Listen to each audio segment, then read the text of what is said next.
better understand how self-awareness can shift from a source of overthinking and suffering to a source of meaning and wonder through my new book, The Terrible Paradox of Self-Awareness. The link is in the description. One must imagine Sisyphus happy. This is the final line of writer and philosopher Albert Camus' famous work, The Myth of Sisyphus. You've likely seen or heard it before, even if you're not familiar with his work, as this line has transcended its origins and can now be found in comment sections and memes all across the internet, pasted into different contexts, images, and conversations. But what exactly does this line mean? What exactly was Camus trying to say? Sisyphus is a Greek king condemned by the gods to roll a boulder up a hill, only for it to roll back down as soon as he approaches the top, over and over, for eternity. Why would we imagine such a person happy? For what reasons would he be? Is Camus wrong? Is Sisyphus dumb? At its core, the line is a sort of hymn for the school of thought known as absurdism, a philosophy that Camus is largely credited with defining. The philosophy can essentially be summed up with the following. Humanity has an innate desire for meaning and truth, a rational understanding of everything, yet the universe appears entirely devoid of these things. The absurd is found in the conflict between humanity's desire and what is. Our yearning for rationality meeting the universe's irrationality, our pleading for meaning and the universe's cold silence. Camus writes, "In a universe suddenly divested of illusions and lights, man feels an alien, a stranger. His exile is without remedy, since he is deprived of the memory of a lost home or the hope of a promised land." Camus chooses Sisyphus as the quintessential allegorical embodiment of this absurd condition. He uses the myth to explore and arrive at what he argues is the resolution to humanity's confrontation with the absurd. To better understand where, how, and what Camus arrives at, and whether it suffices, let's start with a brief summary of Sisyphus' story. In Greek mythology, Sisyphus was the founder and king of Ephyra, now known as Corinth. He was an extremely clever but tyrannical king, often killing visitors and inappropriately seducing women. His hubris was so immense, he also often meddled with the gods. In one case, he undermined the sky and thunder god, Zeus, by conspiring with the river god, Sisyphus. This didn't go over very well. Sisyphus' behavior would eventually lead Zeus to having him taken to the underworld. Sisyphus, however, being as clever as he was, fooled the god of death, Thanatos, by convincing him to demonstrate how the chains for his punishment worked. In the process, Sisyphus bound the chains around Thanatos and escaped the underworld. After much commotion and chaos as a result of Sisyphus' actions, trapping the god of death, he knew that his escape would eventually come to a head once Thanatos was freed. And so, Sisyphus conceived of another plan to avoid facing any consequences. He ordered his wife, Merope, to toss his body into the public square once he died of natural causes. His wife did as instructed. Once back in the underworld, Sisyphus informed the queen, Persephone, that he had been disrespected by not receiving a proper burial. His plan worked, and Persephone allowed Sisyphus to return to the land of the living to punish his wife, so long as he immediately returned after. Sisyphus did not return. He believed he had triumphed over death and outsmarted the gods yet again. But Sisyphus would soon realize the gods can be tricked but not beaten. Zeus would catch Sisyphus and punish him once and for all, where now he could no longer escape or outsmart anything. Enforced by divine authority, his punishment, the absurd condition the modern world has come to know him for, rolling a massive boulder up a hill where every time he approaches the top, it rolls back down to the bottom and he must start again, over and over, forever. Sisyphus is a striking choice for Camus to embody the condition humanity finds itself in, particularly in the modern world. So much of life is comprised of tiny boulders reminiscent of Sisyphus' plight.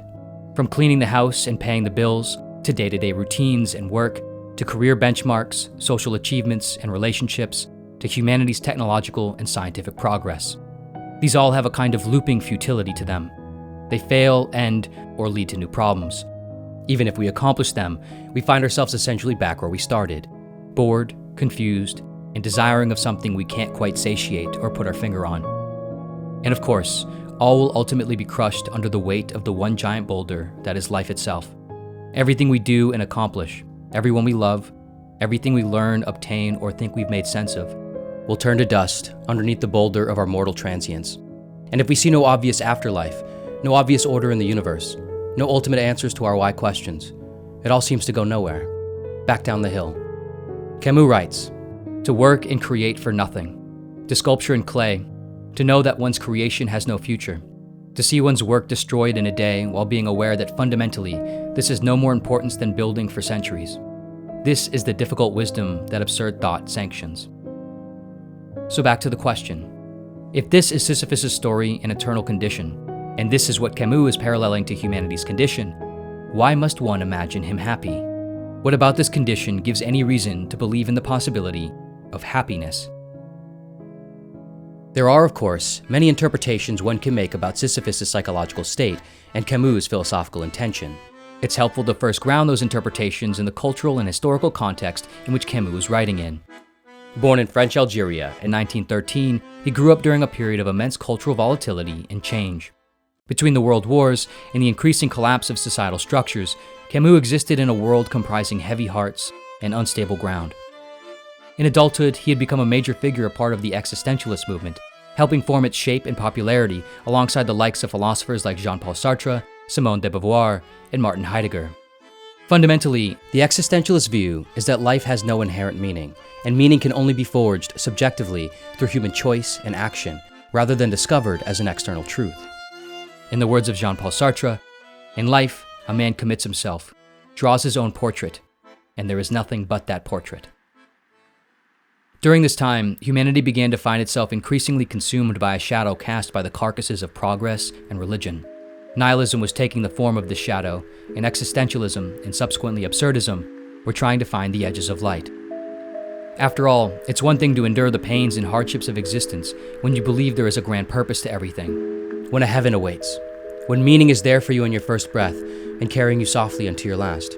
But when the fabric tears, dropping you into the abyss of uncertainty and unintelligibility, what are you left to do but fall into despair? The things you can't understand or do, the struggles and terrors of existence, all retain their pain but lose their meaning. Camus' attempt to deal with this fall, to weave a kind of non-lethal safety net, was through absurdism. He writes, "The realization that life is absurd cannot be an end, but only a beginning. This is a truth nearly all great minds have taken as their starting point. It is not this discovery that is interesting, but the consequences and rules of action drawn from it."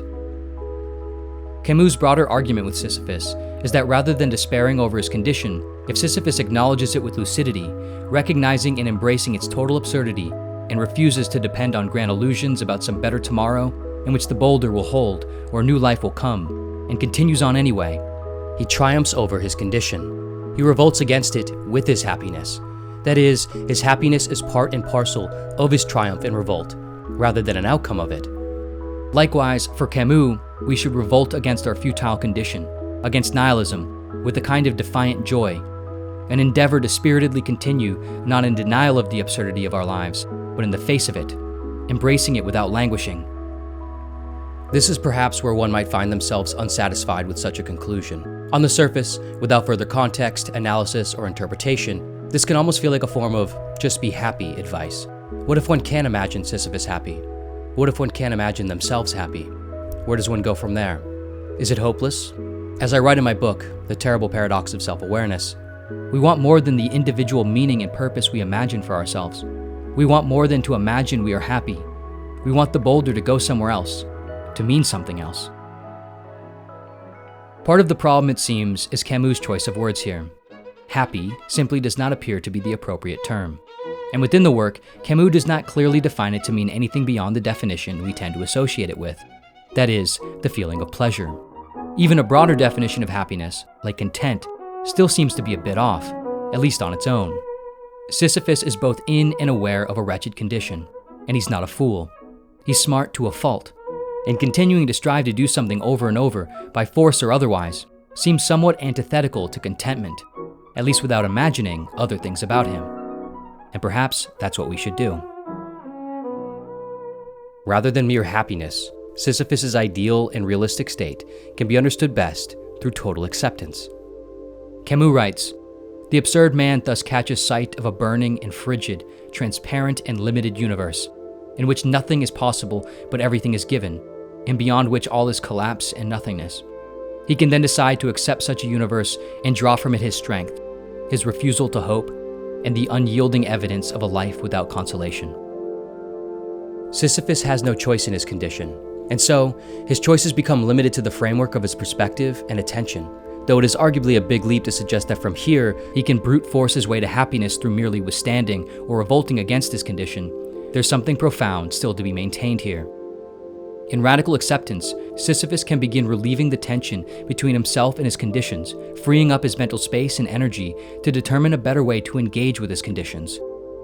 This approach is supported in modern psychotherapy with an evidence-based model, ACT, Acceptance and Commitment Therapy. The model works by first encouraging individuals to open up to and accept their negative feelings and thoughts, rather than resisting them.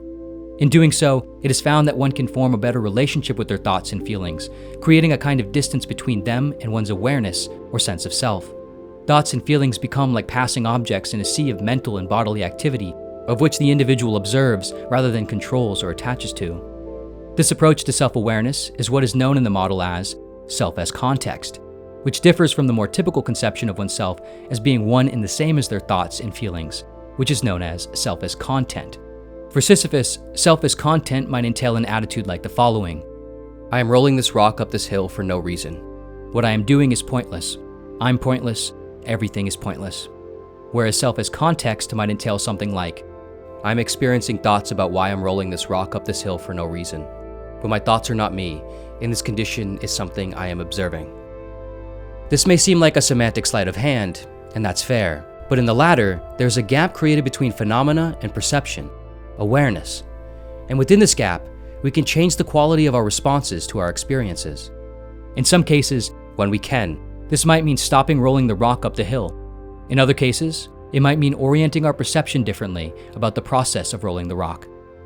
ACT suggests that we calibrate our awareness according to our values, be it curiosity, creativity, wonder, or compassion.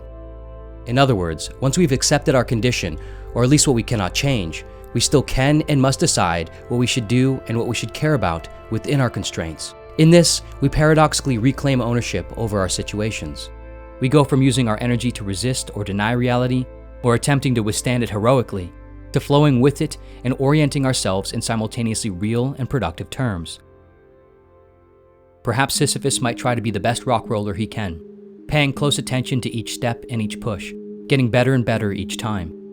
Perhaps he might try to consider as many perspectives and interpretations as he can during each roll, every angle of all the aspects and details of the landscape around him. Perhaps he might try to engage in the wonder and nature of the situation, with no dependency on ever comprehending it fully. Perhaps he might pride himself on not harming any bug or creature on the hill. Perhaps he might make ornate shaping, art, out of the paths formed by the rock rolling. Perhaps he might try to forget the rock and focus on each step, each breath, each moment, moving with the utmost presence, each push a kind of mantra for the silence of all things. Crucially, though this parallels Camus' philosophical framework, it arguably isn't happiness we are left with nor in pursuit of. Rather, it is sort of a non-attachment to happiness and unhappiness. It is a movement toward the frequent dissolvement of the very question of happiness and unhappiness. Am I happy is one of those questions that, if it has got to be asked, more or less dictates its own answer, wrote author David Foster Wallace. To be fair, Camus is arguably producing a work of literature here as much as he is philosophy. In fact, Camus rejected the title of philosopher, stating, I am not a philosopher because I don't believe in reason enough to believe in a system. Any ambiguity or contradiction in his work is likely, in some sense, intentional, or at least accepted, for the very purpose of further interpretation. This openness and provocation of thought leaves room to both critique and affirm his ideas simultaneously. Like with Camus' conclusion, this still isn't a resolution of nihilism or meaninglessness. We are still left without consolation in the form of objective meaning or truth. But it is arguably a more stable kind of resolution, a paradoxical relief from the dependency on any ultimate meaning, truth, and happiness. In the end, like Sisyphus, we have no choice. We have no choice in being born, the nature of our minds and bodies, and the conditions of the world and universe. We too must accept what is happening, what we find ourselves in. We too must be aware of the phenomena comprising an existence inside a human, inside a world. It is our blessing and our curse, to see, conceptualize, and hope, but to never control, resolve, or know. But we can still choose values within the space of our awareness, without having to ground them in objective meaning. And we can still use them to orient ourselves toward the heights not of a hill, but of being. Perhaps, in the end, the line could read, One must imagine Sisyphus present. One must imagine him focused. One must imagine him enthralled with wonder. One must imagine Sisyphus, even if only for brief moments, not imagining anything at all, but simply being. One of the most important things we can do in life is learn how to better understand and live with our awareness, the way we experience ourselves and the world. This can often be painful and convoluted, but if faced head-on, it can also lead to greater depths and qualities of experience, helping us turn our self-awareness from a source of constant overthinking, anxiety, regret, and suffering to a source of wonder and poise. My new book, The Terrible Paradox of Self-Awareness, attempts to do just that. It's a kind of philosophical thought map that pulls from my years of research on various schools of thought, from Taoism to Buddhism to existentialism to absurdism and more, all synthesized into one unique exploration of awareness and existence. It doesn't sugarcoat things, and it doesn't provide easy answers, but it attempts to engage with existence through a kind of compassion, openness, and radical embrace, so we can still find our way toward experiencing a life that's worth it. If you're interested, the link is in the description below. And of course, as always, thank you so much for watching in general, and see you next video.